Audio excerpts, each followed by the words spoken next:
ವೇದಿಕೆಯಲ್ಲಿ ಉಪಸ್ಥಿತರಿರುವಂತಹ ಬಿಜೆಪಿ ಜಿಲ್ಲಾ ಪ್ರಧಾನ ಕಾರ್ಯದರ್ಶಿಗಳಾದಂತಹ ವಿಜಯರೇ, ಎನ್ಡಿಎ ಚೇರ್ಮನ್ ಗೋಪಾಲಣ್ಣ, ಮೇಘಲ general secretary Suresh Shetty, state council member Suresh ಅಣ್ಣ, ರವಿಯಣ್ಣ, ಸ್ಟೇಟ್ ಜಿಲ್ಲಾ ವೈಸ್ ಪ್ರೆಸಿಡೆಂಟ್ ಸುಧಾಮಣ್ಣ, ಕುಂಬಳೆ ಮಂಡಲ ಪ್ರೆಸಿಡೆಂಟ್ ಆದಂತಹ ಸುನಿಲಣ್ಣ, ಮಂಜೇಶ್ವರ ಮಂಡಲ ಪ್ರೆಸಿಡೆಂಟ್ ಆದರ್ಶಣ್ಣ, ಮಂಜೇಶ್ವರ ಯುವ ಮೋರ್ಚಾದ ಪ್ರೆಸಿಡೆಂಟ್ ಆದಂತಹ ರಕ್ಷಣ್, ಕುಂಬಳೆ ಯುವ ಮೋರ್ಚಾದ ಪ್ರೆಸಿಡೆಂಟ್ ಆದಂತಹ ಅವಿನಾಶ್, ಸ್ಟೇಟ್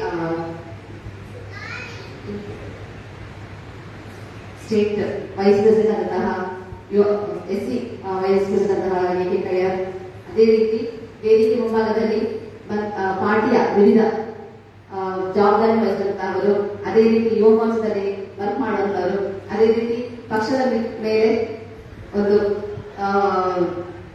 ನಿರೀಕ್ಷೆ ಇಟ್ಟು ಬಂದಂತಹ ಎಲ್ಲರಿಗೂ ನನ್ನ ಹೃತ್ಪೂರ್ವಕ ನಮಸ್ಕಾರಗಳು.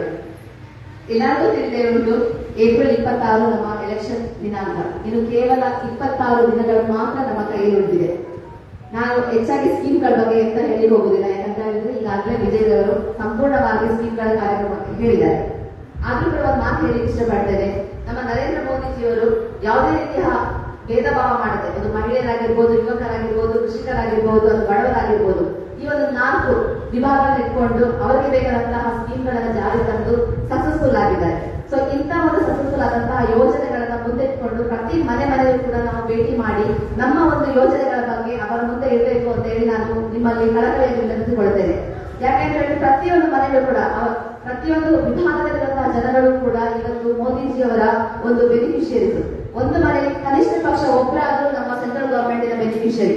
ಎಲ್ಲರೂ ಕೂಡ ಕಾತುರದಿಂದ ಕಾಯ್ತಿದ್ದಾರೆ. ನಮ್ಮ ಕಾಸರಗೋಡು ಜಿಲ್ಲೆ ಒಂದು ಉತ್ತಮವಾದ ರೀತಿಯಲ್ಲಿ ಬದಲಾವಣೆ ಆಗಬೇಕು ಅಂತ ಹೇಳಿ 2014 ನಂತರ ನರೇಂದ್ರ ಮೋದಿಜಿಯವರು ಪ್ರಧಾನಮಂತ್ರಿಯಾಗಿ ಬಂದ ಮೇಲೆ ನಮ್ಮ ಭಾರತ ಒಂದು ದೊಡ್ಡ ಮಟ್ಟದ ಒಂದು ಬದಲಾವಣೆ ನಾವು ಕಂಡಿದ್ದೇವೆ.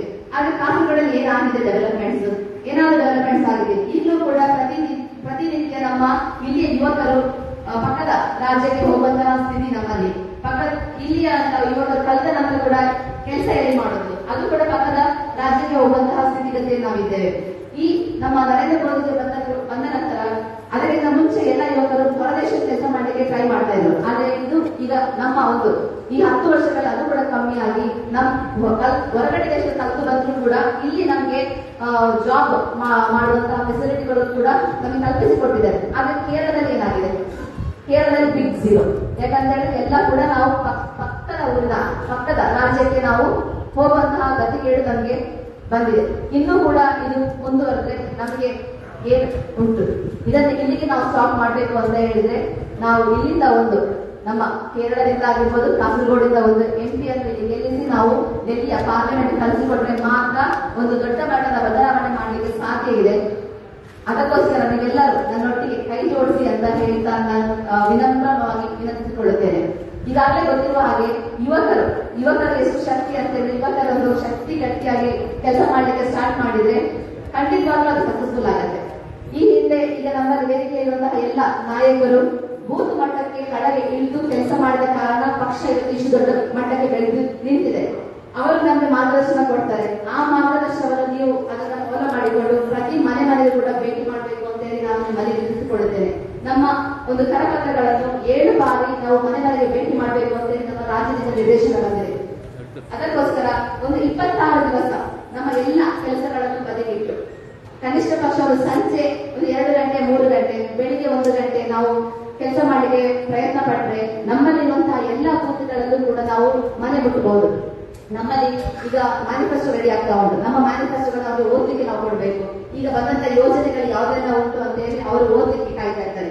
ಇದು ಬೇರೆ ಒಂದು ನಮಗೆ ಯಾರು LDF ಮನೆ ನಮಗೆ ಓಟು ಸಿಗುದಿಲ್ಲ, UDF ಮನೆ ನಮಗೆ ಓಟು ಸಿಗುದಿಲ್ಲ, ಅಲ್ಲಿಗೆ ಹೋಗುದು ಬೇಡ ಅಂತ ಹೇಳಿ ದಯವಿಟ್ಟು ಯಾರು ಕೂಡ ಹೋಗದೇ ಇರಬೇಕು. ಯಾಕಂತ ಹೇಳಿದ್ರೆ ಈ ಹಿಂದೆ ನಾನು ಎಲೆಕ್ಷನ್ ಕಂಟೆಸ್ಟ್ ಮಾಡೋ ಸಮಯದಲ್ಲಿ ಆ ಏಳಕ್ಕೆ ಓಟು ತಿಗುಜು ಮಾರೆ ಗೋಪನ ಕೊಡ್ಚಿ ಇಚ್ಚಿ ಅವು ತಪ್ಪು ಎಂತೆಲ್ಲ ಕಲ್ಪನೆ. ಬಿಕಾಸ್ ಈ ಸರ್ತಿ ಮಾತೆಲ್ಲ ಮೋದಿಜಿ ಕೊಡೋದು ಓಟು ಮತ್ತೆ ಕಾತುಕೊಳ್ಳುವುದೇ ಐದು ಕೂಡ ಎಲ್ಲ ಪರವಾದ ಮಾತೆಲ್ಲ ಆ ಎಲ್ಲರಿಗೂ ಓದು ಇಂಟರ್ನಲ್ ಕರಪತ್ರ ಕೊಡುದು ಅಲ್ಲೆಲ್ಲ ರಿಕ್ವೆಸ್ಟ್ ಮಾಡ್ಕೊಡು. ಈ ಸರ್ತಿದ ಒಂಚಿ ಓಟು ಮೋದಿಜಿ ಕೊಟ್ಟೆ ಬೇಡ ಆಕೆ ಕೊರಿಯರ್ ರೆಡಿ ಉಳ್ಳೇರು ಅಂಚೆ ಒಂಚಿ ಇಲ್ಲೆಲ್ಲ ಬಾಕಿ ಬಂದ್ರೆ ನೀವು ಮಾತೆಲ್ಲ ಇಲ್ಲದ ಭೇಟಿ ಮತ್ತೆ ಅದು ಯಾವ್ದು ಮಾತೆಲ್ಲ ಯಾಕೆ ಬಂದಿದೆ ಇದು ಬಂದದು എന്നൊಟ್ಟಿಗೆ ಮಾತೆಲ್ಲ ಕೈ ಜೋಡಿಸಾದು ಏನದು ಬಹುಮಾನದ ಗೆಲ್ಪಾದ ತೊರಲೆ ಪಡೆದಕ್ಕೆ ಏನದು ಉಂಟಾವೆ ನಡುಪಾತ್ರ ಜೈ ಹಿಂದ್ ಜೈ ಭಾರತ್ ಮಾತೆ.